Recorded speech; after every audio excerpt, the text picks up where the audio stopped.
masuk akal secara logika hukum maupun pengalaman kehidupan bahwa seorang yang akan dengan sengaja melakukan kejahatan berat yang berisiko hukuman penjara tanpa mendapat keuntungan apapun.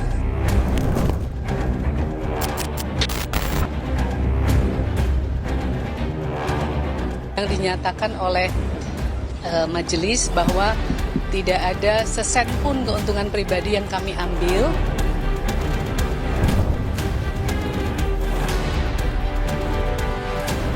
Presiden Republik Indonesia, Bapak Prabowo Subianto, telah menandatangani surat rehabilitasi terhadap 3 nama tersebut.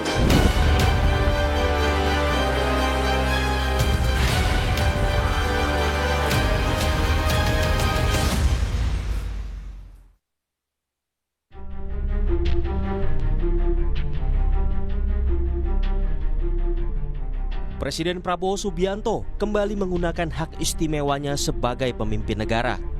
Setelah sebelumnya memberikan abolisi pada terpidana kasus korupsi, Prabowo kini mengeluarkan perintah rehabilitasi.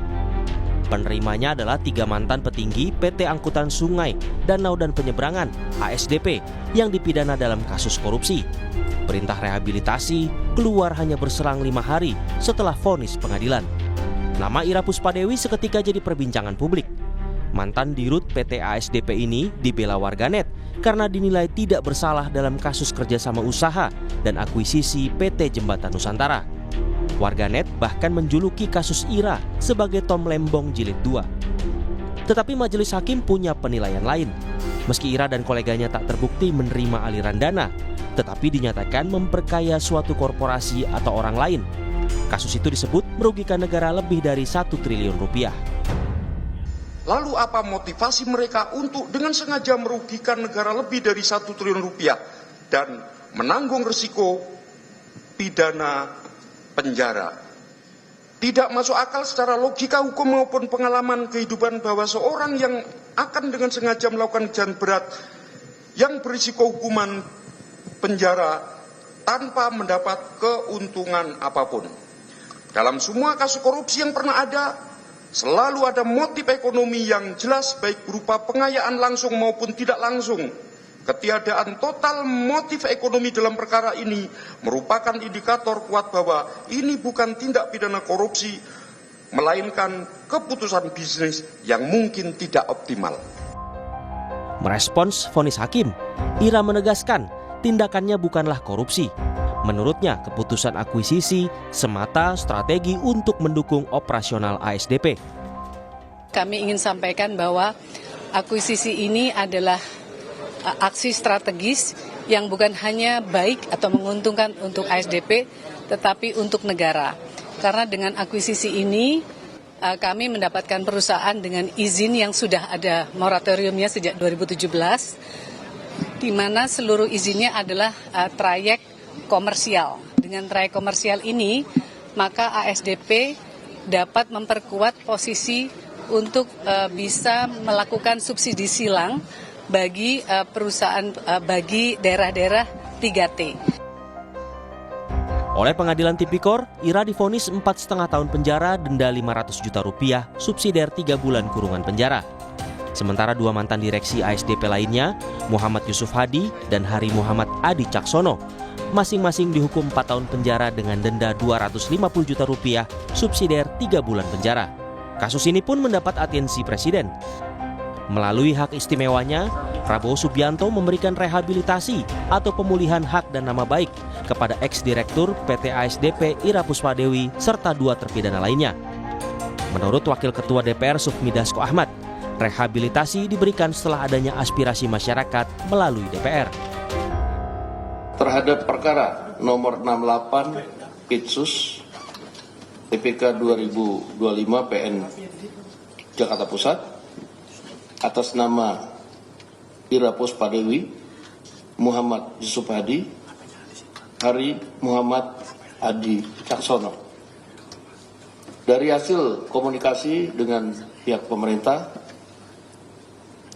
alhamdulillah pada hari ini Presiden Republik Indonesia, Bapak Prabowo Subianto, telah menandatangani surat rehabilitasi terhadap 3 nama tersebut. Menurut Mahkamah Agung, rehabilitasi yang diberikan Presiden Prabowo Subianto sudah diatur dalam undang-undang. Namun hak istimewa ini tetap memperhatikan pertimbangan Mahkamah Agung.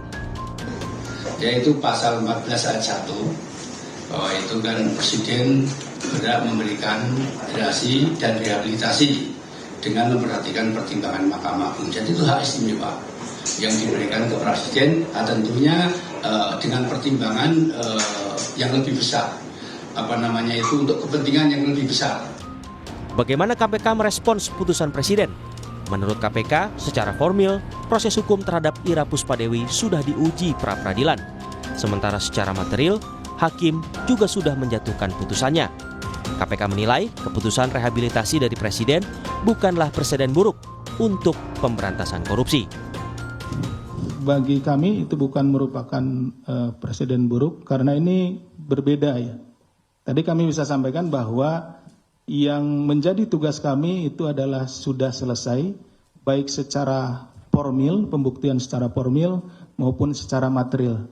Nah, perlu dibedakan terhadap hasil terhadap putusan itu kemudian saat ini diberikan rehabilitasi itu adalah hak prerogatif daripada Bapak Presiden. Jadi kami tidak lagi ada pada lingkup dari kewenangan tersebut. Meski demikian, tudingan kriminalisasi terlanjur mengemuka. Menurut praktisi hukum, kasus semacam ini bisa memengaruhi jalannya dunia usaha, khususnya BUMN. Memang jadi ada semacam dilema, loh kok begini keadaannya ya. Tapi kalau misalnya kasus seperti yang dihadapi oleh Ira itu tetap diproses, ya memang juga publik akan merasa, loh siapa yang akan mau bertanggung jawab dan mau menjadi direksi perusahaan BUMN kalau bisa dikriminalisasi misalnya. Jadi apa, dan kalau KPK sudah melihat bahwa tidak ada unsur memperkaya diri sendiri, nah apakah layak kasus itu diteruskan atau tidak? Nah ini pertanyaannya menurut saya. Jadi kalau kita melihat ya kasus yang seperti ini, judgment rule itu mesti betul-betul dilihat ya sebagai satu guidance, sebagai satu pedoman oleh pengusaha-pengusaha, oleh direksi untuk membuat satu keputusan dan tidak bisa dipidana. Nah, Presiden Prabowo mungkin melihat ini dan mendengar ini.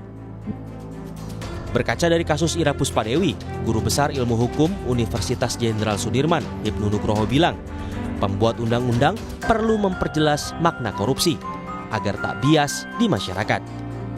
Perdebatan sekarang masyarakat melihatnya, nggak bisa diri sendiri nggak mendapatkan untung lagi ada korupsi. Padahal kalau kita bicara perkembangan keuntungan itu bisa keuntungan masa depan, bisa keuntungan besok, bisa keuntungan futura, bisa keuntungan orang lain lah. Di sini tampaknya perumus undang-undang besok harus memastikan jika jangan sampai sebagai permasalahan ini menjadikan bias. Kalau perlu memang unsur keuntungan diri sendiri menjadi unsur primer. Nah, itu baru mungkin masyarakat bisa memahami. Tapi kalau ini tidak, makanya disinilah saya kira dalam hal ini ada dua benturan antara pemahaman konsep hukum dan konsep pemahaman masyarakat sebagai rasa keadilan. Loh, yang bersangkutan tidak batas keuntungan kok, kan gitu loh. Meski perintah rehabilitasi kepada 3 mantan direksi ASDP telah dikeluarkan Presiden, tetapi surat keputusannya belum diterima KPK. Walau bukan korupsi murni, kasus ASDP memberi pelajaran berharga bagi tata kelola BUMN. Integritas, niat baik, serta keberanian mengambil keputusan bisnis yang beresiko harus dijalankan penuh kehati-hatian.